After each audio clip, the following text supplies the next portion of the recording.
Food trip tayo, Bieros. G? G tayo sa Bulacan. Kung saan hindi lang natin basta lalantakan ang masasarap nilang pagkain. Alamin din natin ang kasaysayan ng kanilang local cuisine. Sino gusto mag-share? And for today's video, may bigating internet star tayong mga kasama. Pila na mga inaanak dahil sasama sa biyahe ang celebrity chef na si Ninong Rai. Hindi lang pagkain ang masarap. Ayun mo, the perfect bite. The perfect bite.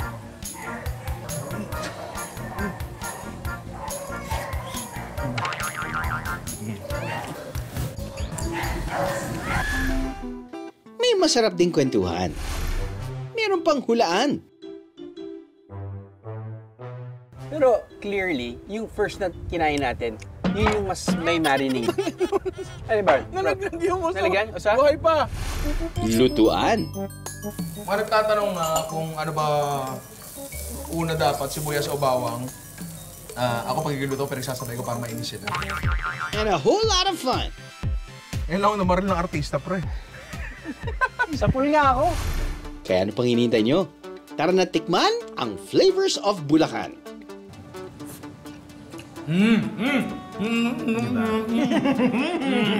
For the win.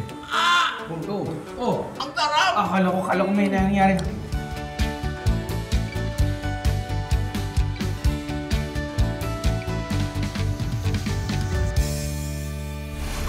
Tinuguri ang lalawigan ng mga bayani, ang probinsya ng Bulacan.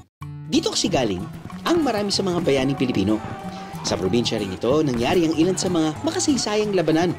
At sa tuwing nananalo sa laban, alam niyo bang may paborito silang hinahain? Ito ang bringhe ng tagumpay.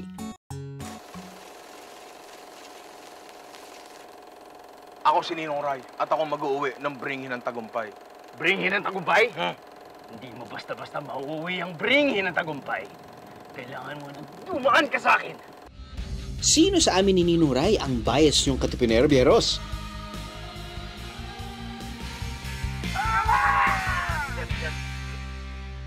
Dahil ako ang nagwagi, bring me, bringhe. Uy, bilis ah. Ang galing to. Huwag ka lang dyan, pre. Talo ako! Wawa naman to. Alam mo, parang Drew, hindi natin kailangan mag-away eh. Kaya ko lutuin to. Dali lang to. Ganon! Oo. Sige nga! Tara dito. Oh, ano gusto mo? Luto tayo nito. Kaya mo ba? Kaya ko. Ikaw pa. Oo. Tara na! Oh, tara. Kapitan. Yan. So, sabi ko nga sa'yo, hindi Opo. natin kailangan mag-away. Opo. Diba? Kasi magluluto nga tayo dito. Pero may aminin muna ako. Po. Paturo lang ako. Paturo lang ako. Gano'n naman talaga. Gano'n naman talaga. Gano'n naman talaga eh. Oo, hindi ko kinalakhan tong pagkain na to, ang bringhe. Oo. Pero aware ako dito. Nakatikim na ako niyan. Pero never kong naisip lutuin. Until now. Until now, kasi magpapatayan pa tayo. Ayoko nun. Hindi na. Huwag na tayo. Hindi na. Namatay na actually. Tama. Humingi tayo ng tulong para makapagluto tayo ng traditional bringhe. May tuturing daw na Filipino version ng paella ang bringhe. Noong unang panahon, may iba't ibang bersyon nito ang bawat probinsya. Ang lulutuin ni Ninong Rai, ang bringhe ng mga Bulakenyo. Unang piprituhin ang chorizo. Ito lang natin nga mula. Sunod naman ang bell pepper. Yung bell peppers, ayaw mo siyang maluto pa ng sagaran. At saka, itatabi mo na. Igigisa ang bawang at sibuyas sa parehong lutuan. Mga nagtatanong nga kung ano ba una dapat, sibuyas o bawang. Ako pagigluto pero sasabay ko para mainis sila. Pwede naman. Pwede naman, ang problema. Wala namang may basic rule, di ba? Oo. Pero, ang sasabihin ko sa'yo, pagka gusto mo nung lasang tostadong bawang, yung crispy garlic. Yes. Unahin mo yung bawang. Kasi kapag inunan mo yung sibuyas, hindi mo na mapapa-crispy garlic yung bawang. Sunod ang luyang dilaw, manok at atay. Pag napapanood ko yung videos mo, kapag pinapanood kita, talagang nag-explain ka at nagluluto ka with so much conviction. Gaano katagal ka na ba nagluluto? At bago ka naging content creator, Yun na talaga yung passion mo. Oo eh. Naalala ko before. Nag-aaral kasi talaga ako ng culinary. Right. Nung panahon na lahat ng college students ay pinag-aaral ng magulang nila ng nursing. Oo, that was 2006. Yun yung usong-usong course dati. Okay. Natuwa ako sa parents ko kasi hinayaan nila ako. Hinayaan nila akong mag-culinary kahit sa totoo lang, medyo labag sa loob nila. Okay. Pero hinayaan nila ako. In-express nila sa akin yung sentiment sila. Pero Kung saan ka masaya. Oo, pero pinayagan pa rin nila ako. Yun yung pinakamahalaga doon, di ba? Before that, nagluluto na ako. Pero akala ko lang nagluluto na ako. Iba pala talaga pag pumasok ko sa culinary. Mas stricto, mas may structure. Mas may structure. Mas naiintindihan mo yung reasoning yung sa mga bagay-bagay. Second year high school pa lang daw si Ninong Ray nang mahilig sa pagluluto. Talagang gusto mo lang sa kitchen. Sa tatay ko kasi, very passionate siya sa pagluluto talaga. Siya talaga yung humawa sa akin. Got it. Ng Sinunana naman sa tatay mo. Oo. Saman ako talaga sa kanya and syempre, nung ipoperso ko na, wala siya magagawa. Sa kanya kuminana yun eh. Sabi ko sa kanya, ikaw yung dahilan, ba't gusto ko magluto eh? Tama. Bayaran mo yung pag-aaral ko. Humayag naman, di ba? And I'm sure, proud naman siya sa akin, kahit nasa langit na siya. Kaya nung namatay siya, kinailangan ng may bago magtitinda sa palengke. Kasi yung family business. Got it. Kalagitnaan ng pandemic, nagtitinda ako, na-expose yung isang tao namin, napasara kami. And during that time, nagsimula ako ng content creation and andito na tayo ngayon. Galing talaga. Para sa bringhe, pagkatapos maggisa, ilagay ang ibinabad na malagkit na bigas.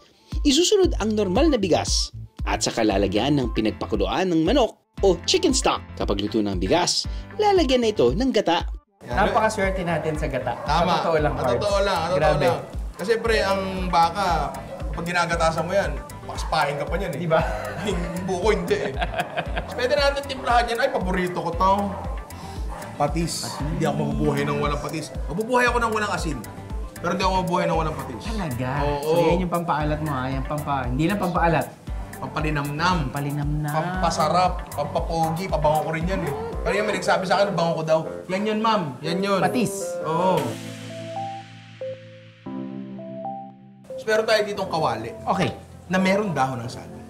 Dahon ng saging. Oo, dahon ng saging yung sinaunang parchment paper para hindi manikit. Ngayon, ang dahon ng saging may lasa din yan. So, mag-i-infuse yan. Umiinit siya dyan, natutusta, tapos ang dahon, dahil dahon yan, may dala-dala sariling moisture yan. Okay.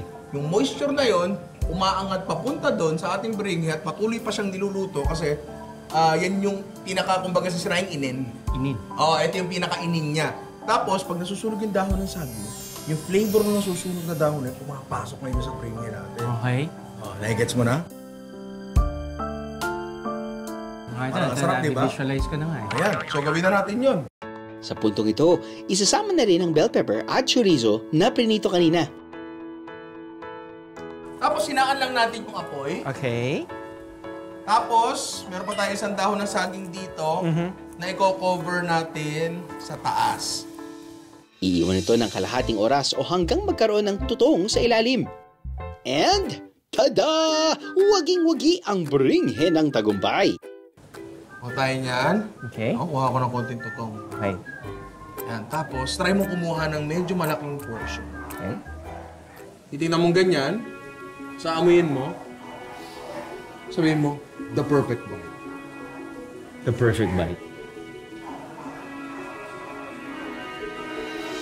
Mainit pa siya eh. Mainit pa siya. Oh? Kanya ba yung dila mo? Mainit ba? Oh, Ano nga? Kuha tayong tutong, ha? Pasok ka? Biwas ka nga ng bali, pre. Ano ba yan?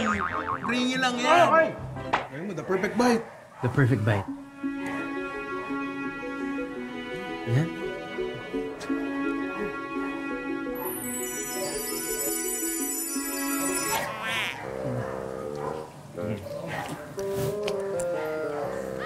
Sorry. Hindi, okay, eto. Tulad ng ginagawa ko sa mga vlog namin, sinasabi ko yung totoo. Lasa-wise, okay naman siya. Pero texture-wise, hindi talaga. Talaga? Nawala yung texture ng kanin. Kumpara mo dun sa bring, yung bring kinain natin kanina. Saan ako nagkamali, pare? Masyado akong maraming liquid na nilagay. Okay. Masyado akong maraming liquid na nilagay at masyado akong hinalo, hence nagkadurog-durog siya. Brother, you are too hard on yourself. Itong bring hina na tikman ko, yung texture ng tutong, tapos bagong luto, yung nilagay mo sa damakmak na patis, perfect for me. Talaga? Talaga? Perfect bite. Ipatikim din natin sa ating camera crew. Ayusin mo, sagot mo! Ayusin mo, sagot mo! Ayusin mo! May tabak ako dito. Tama yung lagay niya na pato. Tama. At syempre, sa crew din ni Ninong Ray. Ano, mainit? Mainit? Mainit ba? Mainit ba? Sarap. Ano naman, pero yung na ano. Ano? Ano? Sabi mo kasi totoo tayo, di ba? Totoo tayo. Servisyon totoo lang. Oh, okay ako? Bait. Doon ka na. Akin na to. Akin na to. Goodbye. Yung tinatawag natin na bringhe ng tagumpay. Bagamat ito ay may bahid ng kolonya ng mga Kastila, ito ay nagawa pa rin ng mga kababayan natin na ihain gamit ang mga lokal na sangkap, no? At bukod dito, kinikilala rin ang pagkain na ito bilang isa sa mga pagkain, no, ng ating himagsikan, pagkain ng tagumpay at pagkain ng ating kasaysayan. Kalaunan, naisipan na rin nilang lagyan ng hipon at alimango ang bringhe. Sagana kasi ang nakukuhang pagkain sa mga katubigan dito sa Bulacan. Isa pa sa pinagkukunan nila ng pagkain, ang mga kabundukan. Katunayan, paborito raw kainin ng mga Bulakenyo ang karne ng usa at baboy ramo. Mga karne na may mga ilang-ilang pang nagtitinda rito sa Bulacan, magpahanggang ngayon. Sa araw na ito, sasaba kami ni Ninong Ray sa isang blindfold challenge. Ang kailangan namin gawin, hulaan kung alin sa mga karneng ito ang tapang usa, tapang baboy ramo, at ang nakasanayan nating tapang baka. Para sa unang karne. May naamoy kang smoke? Alam mo, oo. Parang siyang, actually, parang feeling ko matamis siya. May ganun siya. Oo. Pero this will make it harder kasi mahirap nang malasahan yung karne kapag may ibang element na, like yung smoke, di ba? Pero, okay. Uy, tender. Oh my God. Chewy. It's sweet. Gusto ko yung marinade niya, bro. meron siyang feel ng pagiging red meat na, ewan ko kung may nakagat kang parang ano, yung connective tissue na niya na yon, parang little. Yung bagay na yon, nararamdaman ko lang yun sa baka. So yung medyo, yung litid na may konting tigas? Yes. Na may lalaban naman ng konti? Yes, oo. Meat number 2. May suka. May suka? Oh, parang may naamoy akong acid eh. Ay, very dry. Okay. Sun-dried. Oo. Sun-dried siya. This makes it harder. Kaya akala ko pare-parehan ng isang tapa. Kaya iba-iba lang yung... Pare usa ako. Usa. Para siyang usa. Kasi ganito rin yung natikman kong tapang usa, sun-dried din siya. And last but not the least, May taba! May taba! May taba. Baboy na mo to. Oo. May... Sino mataba? Sino? Sino? Ay, sorry. Ako pala nagsabi. Hindi ganito kalambot ang taba ng baka. Pero, baboy na mo, bro. oh, paano ba yan, Bieros? Mula sa Perfect Bite, perfect naman ang mga sagot namin ni Ninong Ray.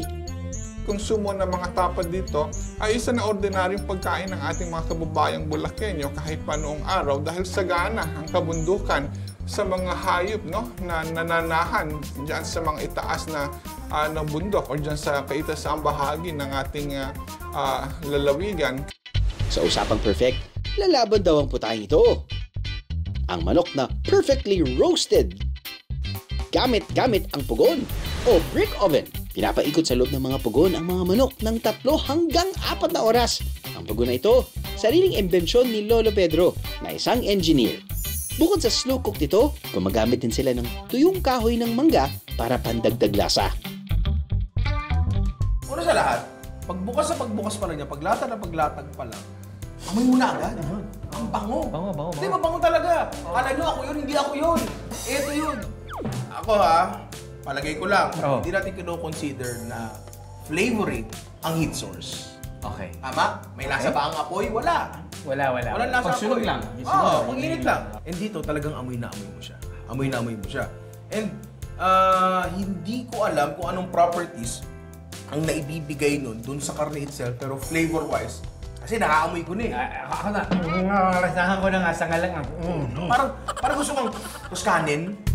May 5 special sauces sila na perfect daw i-partner sa kanilang manok. Actually, isa rin yan sa mga ano ko. Sa mga gusto ko kasi, ang sausawan, tinatransform niyan yung dish. Tama. Hindi nagiging stale yung experience sa pagkain. Totoo. Ako, although maraming sauces, yung first perfect bite ko, ay walang sauce. Tama yun. Agree ako doon. Wow. Oh, ang lambot. Ay! Oh. Oh, Ang sarap! sa totoo lang, kahit walang sauce, pasok ka na eh. So yeah, Bonus na lang tong sauce na to eh. hindi dry yung manok. Ay, moist na moist nga. Oh. Hindi ko alam kung anong mahika meron na sa pugo na yan. Pero meron. Tatagayin ko. Ay, sorry, hindi na pala ako katipunero. Sorry. Hindi na nakalaban niya. Ay, hindi ba? Kakabila natin yan. Ano pinito mo? Espanyol! Espanyol! Reyes din ako, pre. Ang Pugon roasted chicken na may modern sauces, masasabing modern flavor of Bulacan. Pamana nga ni Lolo Pedro yung recipe ng chicken niya. And then since parang ang sabi niya is pagbutihan ko na lang yung sa pieces na to. So nag-isip kami ng isang concept na parang mag-fit siya sa ating mga sa Filipino, which is mahilig tayo sa mga sauce. Ayun lang ang concept niya, to give another experience through food. Ayun naman kasi parang ang goal ng mga kusinero like me, na ang pagkain naman is hindi lang para makabusog ka ng sikmura, kundi para maghatid ka rin ng kwento, ng experience para sa iba. Kung modernong atake ang pagluluto ng manok sa Pugon. Noong unang panahon, sa saha ng saging, niluluto ang manok. Sinasabing paboritong pagkain daw ito ni Gat Andres Bonifacio. Kaya nasubukan na rin itong iluto ni Ninong Ray noon. Pwede nating isalang ito dito sa ating nakahanda na ihaw. Pero ang unang gumawa sa pamamaraan ng pagluto na ito, ang mga katipunerong Pilipino. Parang yung buhay ang naging kapalit sa pagluluto ng manok na nasa saha ng saging. Kapag hindi maganda pagkakabalot sa saha at may tumulo na mantika doon sa baga, ay mauusok yung baga, no? So ito'y hudyat na kayo ay madadapuli ng mga kasadores, ng mga sundalong Kastila. Tutuntunin yun, tutugay-gayin ng mga kasadores yun kung nasaan yung usok na iyon, no? Para madapuli yung mga kababayan natin, ng mga katipunero. Grabe talagang hamon sa ating mga katipunero, no? Kaya saludo kami sa inyo. Parang deserve nyo ng hamon. Hindi lang basta-bastang hamon, kundi itong pinaplansya pa gamit ang shansi. Pinaplansyang hamon? Ano yun? Okay? Ganto? Boss? Yeah. Ganyan po. Uy. Oh. Presenting Hamon Bulakinya. Sa halip na isa lang sa oven, pinapadaan ng hamon ng mainit na shansi na parang pinaplansya para maluto. Old school ang atake. Alam mo, isa sa mag-add ng flavor dun sa hamon natin, yung smoky taste. Pero ngayon Pwede dilayan to. So, di na po natin. Baka humanilaan pa. Salamat po. Salamat po. Init pa pala yan. Oo. Nga. The perfect bite. Perfect bite tayo. Oh. Up. Up. Lasang Pasko. Saan yung kutito? Oo, lasang Pasko. Oh! Wala ako. Katulad ng pagpaso sa hamon Bulakinya, ganun din ang ginagawa sa classic dessert na ito, ang pinaso. Literal na pinapaso ang ibabaw gamit ang nagbabagang syanseng bakal. Maihahalin tulad ito sa leche flan. Perfect sa mga mahilig sa matatamis. Pero kung nature tripping naman ang inyong sweet spot, I know just the place. First time ka ba nakarating dito sa side ng Bulacan na to? Kasi Yes. ako nagulat din ako. Sabi ko, alam ko naman yung ibang parts ng Bulacan, pero nung dumating na tayo sa rough road, bumabagal na yung van, tapos nakita ko yung ilog, sabi ko, ganda ng feel na to ah. Oo, napakaganda dito. First time ko mapunta dito. Sa pasyalang ito, maglalaro kami ng Airsoft Bijeros, isang team survival game na gumagamit ng laruang baril. Sino kayang magwabagi? Ang colorful na team biyahe ni Drew.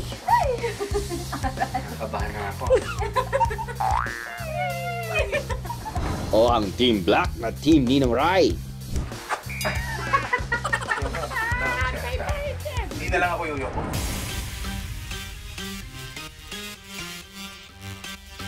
Okay!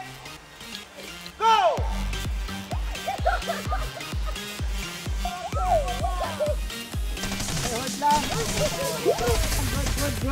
Maksyon ang labanan, Biyeros!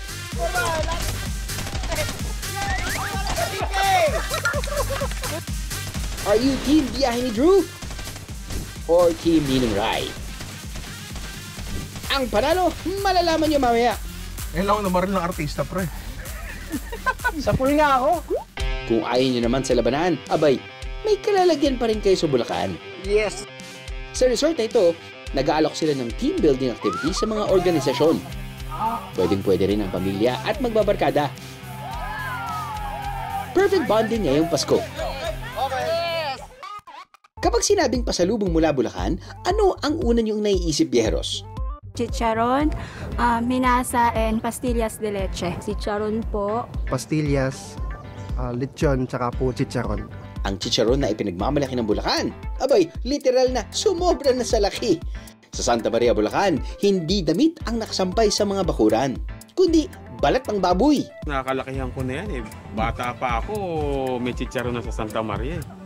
Tsaka mas kilala talaga yung Santa Maria, ang produkto namin, chicharon. Kada araw, nakagagawa sila ng 1,000 kilo ng chicharon. Wow! At para ma-level up ang negosyo, naisipan nilang gumawa na rin ng giant chicharon. Sir, parang medyo napakalaking chicharon yata yung i-deep fry natin. So sir, yan yung giant chicharon, yung nagte-trending ngayon. Ayun! So paano po yung proseso? Parang ganun lang din? Same lang din sir ng proseso ng pagluluto ng chicharon. Okay. Ang kaibahan lang doon sa giant chicharon sir, isang buo siya, hindi tinataga. Bakit sa tingin niyo po nag-trending ito? Nagbabago po ba yung lasa? Pareho lang naman po yung... Sa lasa naman po, parehas lang yan. Same lang din ang lasa. Ang higanting chicharon, kakayahan ko kayang iprito. Iba-ibang korte din siya, no? Kuya, no? Yes sir. Karamihan yan, dalawa ginagamit nila. Para mag-flatten siya ng konti. Gets! Oh my goodness.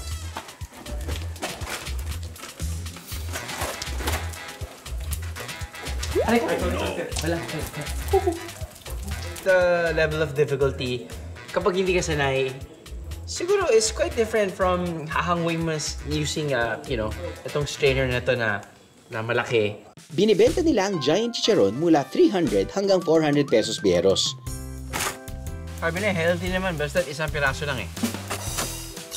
Ang pagiging competitive namin dito, Biyeros, naglalaban ng Team Biyahe ni Drew at Team Ninong Rai dito sa Bulacan sa larong Airsoft. Tayo si Drew! Tayo si Drew! Wala ito! Tagan! Sigaw! Takbo! Tagan! Tagan!